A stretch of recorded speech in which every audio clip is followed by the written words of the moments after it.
భాగ్యం మాదేగా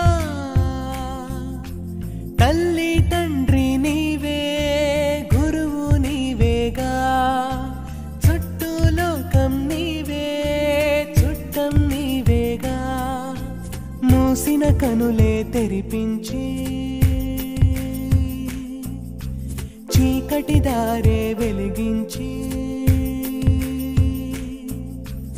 ఆత్మలలో పాత్రలకే సన్మార్గాన్ని చూపించి అండగా మా కర్మలనే ప్రక్షాళనలే చేయించి నీ మార్గంలో పయనించి నిన్నే మేమిక ప్రేమించి సేవే చేసే భాగ్యం ఇచ్చావు.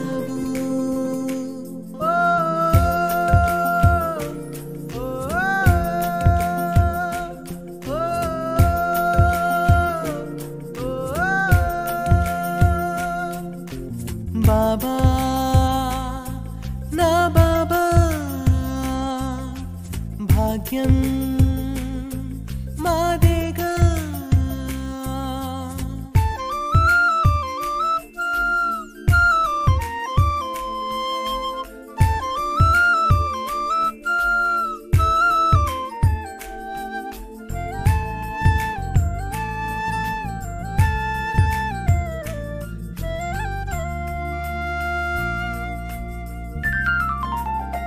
విలువైన జ్ఞానం నిలువెత్తు ధర్మం దీవించి ఇచ్చావు 10 మంది కోసం బ్రతికేలా యోగం కలిగేలా చేసావు. ప్రతి హృదయంలో దివ్యాత్మే ప్రభవించే మార్గం చూపించావు బాబా. జీవించే ప్రతి ఆత్మ సూక్ష్మమనే స్పృహ పెంచి ఏదిస్తే అది పొందే జ్ఞానమునే ఎరిగించి క్రమశిక్షణలో మమ్ముంచి సద్భావాన్నే పుట్టించి సత్సంగాన్నే స్థాపించావు బాబా.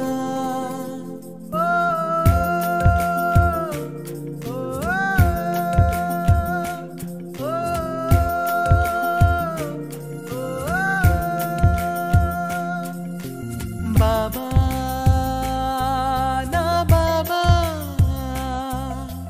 భాగ్యం మాదేగా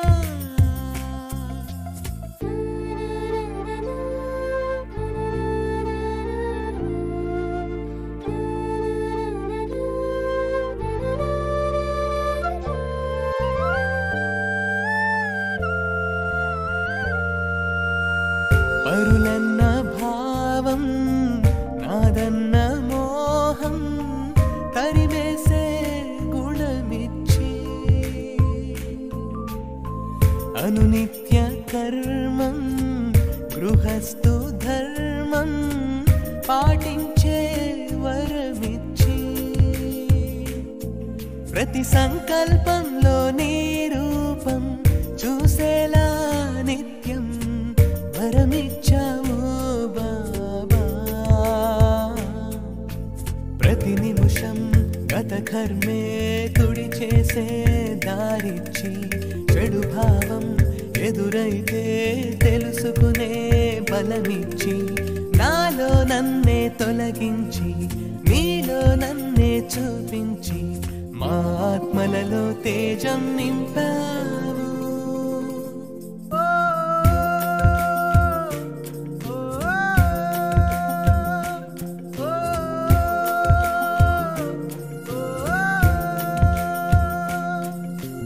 బాబా నా బాబా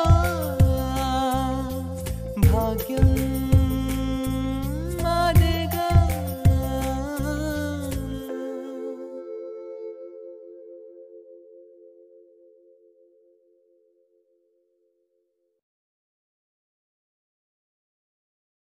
ఓం శాంతి. మధురమైన పిల్లలారా, యోగబలం ద్వారా చెడు సంస్కారాలను పరివర్తన చేసి స్వయంలో మంచి సంస్కారాలను నింపుకోండి. జ్ఞానము మరియు పవిత్రత సంస్కారాలు మంచి సంస్కారాలు. ప్రశ్న: పిల్లలైన మీ జన్మసిద్ధ అధికారం ఏది? మీకిప్పుడు ఏ ఫీలింగ్ వస్తుంది?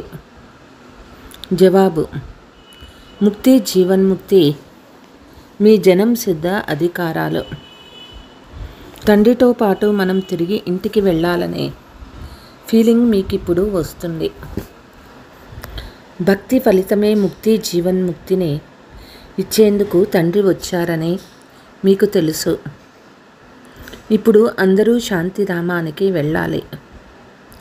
అందరూ తమ ఇంటిని సాక్షాత్కారం చేసుకోవాలి. ఓం శాంతి.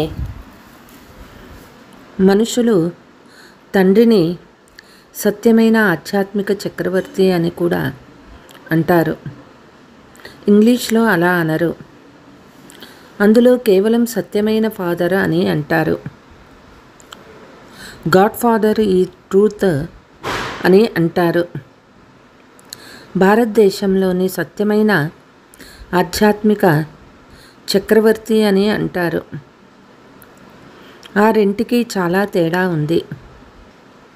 వారు కేవలం సత్యమే చెప్తారు, సత్యాన్నే నేర్పిస్తారు, సత్యంగా తయారు చేస్తారు. ఇక్కడ సత్యమైన పాషాహ్ అని అంటారు. సత్యంగానే చేస్తారు. సత్యఖండానికి చక్రవర్తిగా కూడా చేస్తారు. ముక్తిని ఇస్తారు, జీవన్ముక్తిని కూడా ఇస్తారు. దీనిని భక్తి ఫలితము అని అంటారు. లిబరేషన్, ఫ్రూషన్ భక్తికి ఫలాన్ని ఇస్తారు, ముక్తులుగాను చేస్తారు. మనకు రెండు ఇస్తారని పిల్లలకి తెలుసు. ముక్తినైతే అందరికీ ఇస్తారు, జీవన్ముక్తిని మనకి మాత్రమే ఇస్తారు. లిబరేషన్ మరియు పురుషన్ ఈ భాష కూడా తయారు చేయబడింది కదా. భాషలు అయితే చాలా ఉన్నాయి. భక్తిలో శివబాబాకు కూడా చాలా పేర్లు పెట్టేస్తారు.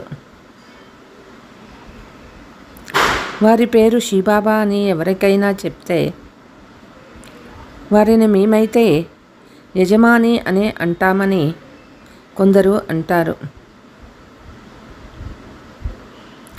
మాలిక్ అని అనడం బాగానే ఉంది, కానీ వారికి కూడా పేరుండాలి కదా. నామరూపాలకు అతీతంగా ఏ వస్తువు ఉండదు. మాలిక్ కూడా ఏదో ఒక వస్తువుకు అధికారిగా అవుతారు కదా. నామరూపాలైతే తప్పకుండా ఉంటాయి. తండ్రి తప్పకుండా విడుదల కూడా చేస్తారు. తర్వాత అందరూ శాంతిధామానికి తప్పకుండా వెళ్ళాలని పిల్లలైన మీకిప్పుడు తెలుసు. తమ ఇంటిని అందరూ సాక్షాత్కారం చేసుకోవాలి. ఇంటి నుంచి వచ్చారు కాబట్టి మొదట ఇంటిని సాక్షాత్కారం చేసుకుంటారు. దానిని గతి సద్గతి అని అంటారు. వారు గతి సద్గతి అని అంటారు, కానీ అర్థరహితంగా అంటారు. మనం మన ఇంటికి వెళ్తాము, ఫలితం కూడా లభిస్తుందని పిల్లలైన మీరు ఫీల్ అవుతారు. మీకు నెంబర్ వారుగా లభిస్తుంది. తర్వాత ఇతర ధర్మాల వారికి కూడా సమయానుసారంగా లభిస్తుంది. మీరు స్వర్గవాసులా లేక నరకవాసులా అని ప్రశ్నించే ఈ కరపత్రం చాలా బాగుందని తండ్రి తెలియచేశారు. ఈ ముక్తి, జీవన్ముక్తి రెండు తండ్రి ఇచ్చే జనం సిద్ధ అధికారమని పిల్లలైనా మీకు మాత్రమే తెలుసు. మీరు వ్రాయగలరు కూడా. తండ్రి ద్వారా పిల్లలైన మీకు జనం సిద్ధ అధికారం లభిస్తుంది. తండ్రి వారిగా అవ్వడం వలన ఈ రెండూ ప్రాప్తిస్తాయి. అది రావణుని జనం సిద్ధ అధికారము, ఇది పరమాత్ముని జనం సిద్ధ అధికారము. ఇది భగవంతుని జనం సిద్ధ అధికారము, అది సైతాన్ జనం సిద్ధ అధికారము. అర్థం చేసుకునే విధంగా వ్రాయాలి. నిజమైన పిల్లలైన మీరిప్పుడు స్వర్గాన్ని స్థాపించాలి. ఎంత పని చేయాలి? ఇప్పుడైతే పసిపిల్లల వలె ఉన్నారు. ఎలాగైతే మానవులు కలియుగం గురించి చెప్పినప్పుడు ఇది చిన్న బాలుని వలె ఉన్నదని అంటారు, అలా సత్యయుగ స్థాపనలో చిన్న బాలుని వలె ఉందని తండ్రి చెప్తారు. పిల్లలు మీకిప్పుడు వారసత్వం లభిస్తుంది. రావణుని వారసత్వం అని అనరు. భగవంతుడైన తండ్రి ద్వారా అయితే వారసత్వం లభిస్తుంది. రావణుని వారసత్వం అని అనరు. భగవంతుని ద్వారా వారసత్వం లభిస్తుంది. రావణుడు తండ్రి కాదు. రావణ 5 వికారాలను సైతాన్ అని అంటారు. సైతాన్ నుండి ఏం వారసత్వం లభిస్తుంది? పంచవికారాలు లభిస్తాయి. వాటిని ప్రదర్శిస్తారు కూడా. తమో ప్రధానంగా అవుతారు. దసరాను ఎంతగా జరుపుకుంటారు? వేడుకగా జరుపుకుంటారు. చాలా ఖర్చు చేస్తారు. విదేశాల నుండి కూడా ఆహ్వానిస్తారు. అన్నిటికంటే దసరాను మైసూర్లో బాగా జరుపుతారు. ధనవంతులు కూడా చాలామంది ఉన్నారు. రావణ రాజ్యంలో డబ్బు లభిస్తే బుద్ధి పాడైపోతుంది. తండ్రి వివరంగా అర్థం చేయిస్తారు. దీని పేరు రావణ రాజ్యం. దానిని ఈశ్వరీయ రాజ్యమని అంటారు. రామరాజ్యము అని అనడం కూడా తప్పు. గాంధీ గారు రామరాజ్యాన్ని కోరుకునేవారు. గాంధీ గారు కూడా అవతరించినారని మనుషులు భావిస్తారు. వారికి ఎంత ధనాన్ని ఇస్తూ ఉండేవాళ్ళు. వారు భారతదేశపు బాపూజీ అని పిలిచేవారు. ఇప్పుడు శివబాబా విశ్వానికంతా బాపూజీగా ఉన్నారు.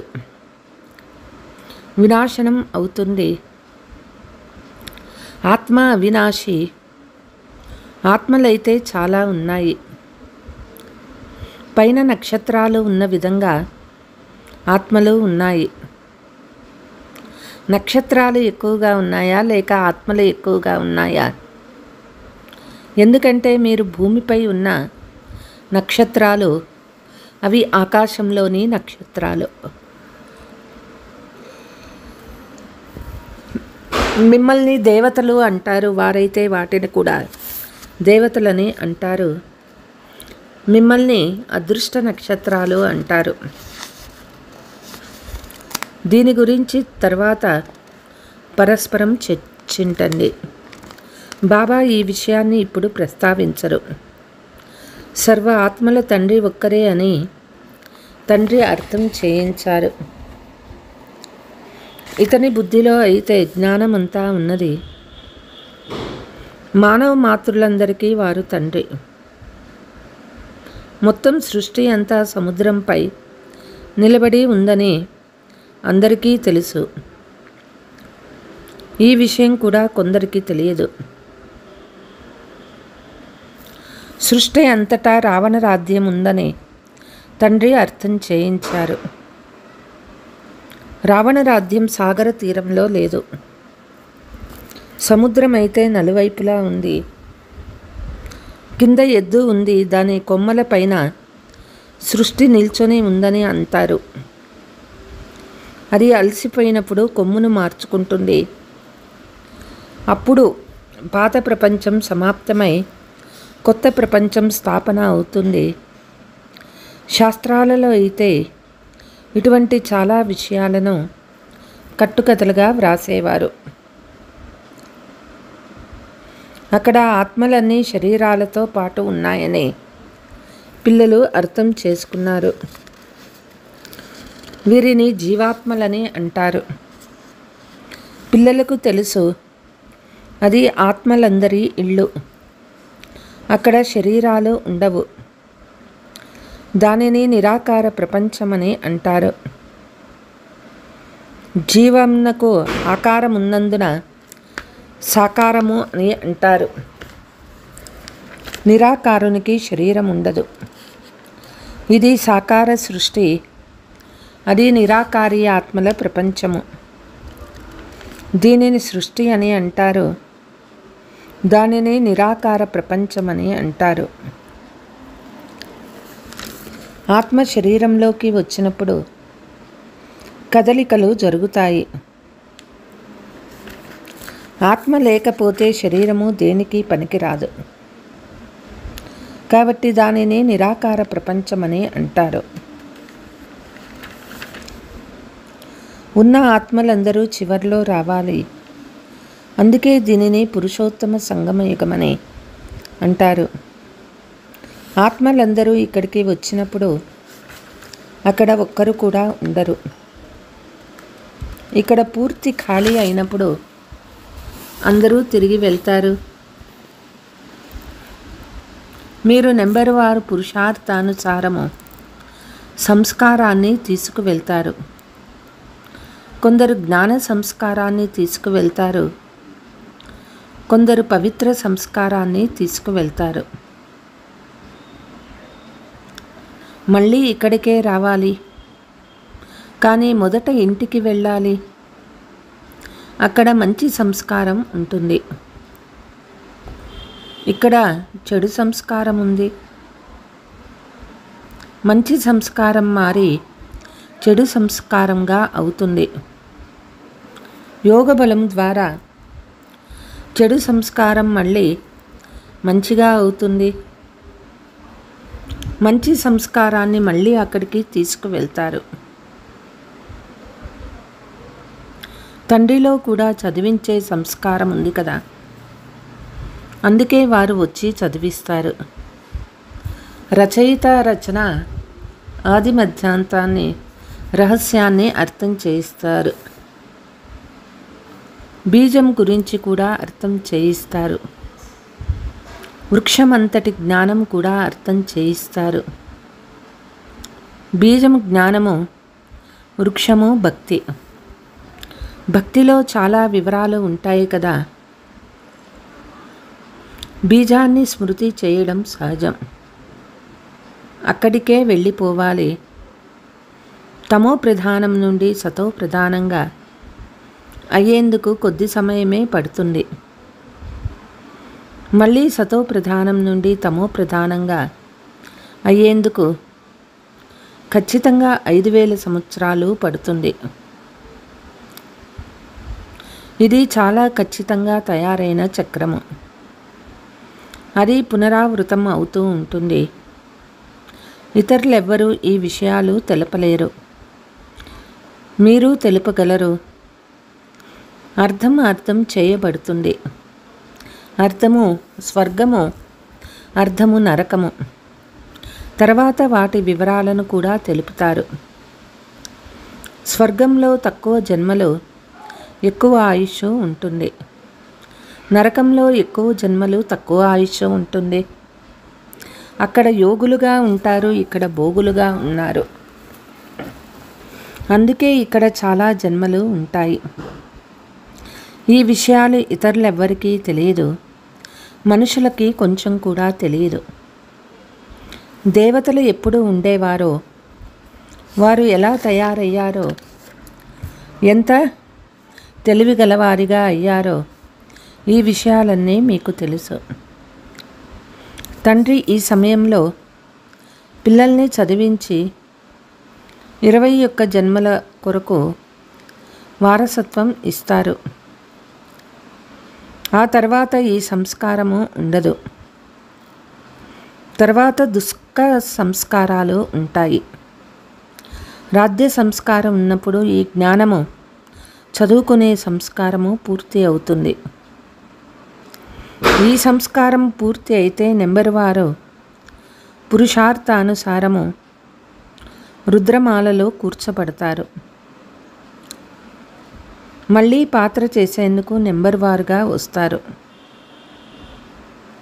ఎవరైతే పూర్తిగా 84 జన్మలు తీసుకున్నారో వారే మొదట వస్తారు. వారి పేరు కూడా తెలుపుతారు. కృష్ణుడైతే స్వర్గానికి మొదటి రాకుమారుడు. రాజ్యంలో కేవలం ఒక్కరే ఉండరని మీకు తెలుసు. రాజధాని అంతా ఉంటుంది కదా. రాజుతో పాటు ప్రజలు కూడా ఉండాలి. ఒకరి ద్వారా మరొకరు జన్మిస్తూ ఉంటారు. ఒకవేళ 8 మంది కలిసి వస్తారని చెప్పినా శ్రీకృష్ణుడైతే మొదటి నెంబర్లో వస్తాడు కదా. 8 మంది కలిసి వస్తే కృష్ణునికి అంత మహిమ ఎందుకుంటుంది? ఈ విషయాలు పోను పోను అర్థం చేయిస్తారు. ఈరోజు చాలా గుహ్యమైన విషయాలను వినిపిస్తారని అంటారు కదా. అనగా ఏదో కొంత మిగిలి ఉందని కదా. సర్వీస్ చేస్తున్న సమయంలో ఎవరికైనా అర్థం కాకుంటే మా పెద్దక్కయ్య సమాధానం ఇవ్వగలరని, లేక ఇంతవరకు తండ్రి ఇంకా అర్థం చేయించలేదని యుక్తిగా చెప్పండి. రోజు రోజుకి అతి గుహ్యమైన విషయాలను వినిపిస్తారు. ఇలా చెప్పడంలో సిగ్గుపడే విషయమేది లేదు. గుహ్యాతి గుహ్యమైన విషయాలు వినిపించినప్పుడు మీరు విని చాలా సంతోషిస్తారు. చివరిలో మన్మనాభవ, మధ్యాజిభవ అని అనేస్తారు. ఈ పదాలను కూడా శాస్త్రాలలో తయారు చేయవారు వ్రాశారు. ఇందులో తికమడే పడే అవసరమే లేదు. కొడుకు తండ్రికి చెందిన వారిగా అవ్వడంతోనే బేహద్దు సుఖము లభించింది. ఇందులో మనసా వాచా కర్మణ పవిత్రత అవసరం. లక్ష్మీనారాయణలకు తండ్రి వారసత్వం లభించింది కదా. వీరు మొదటి నెంబర్లో ఉన్నారు. వీరికే పూజలు జరుగుతాయి.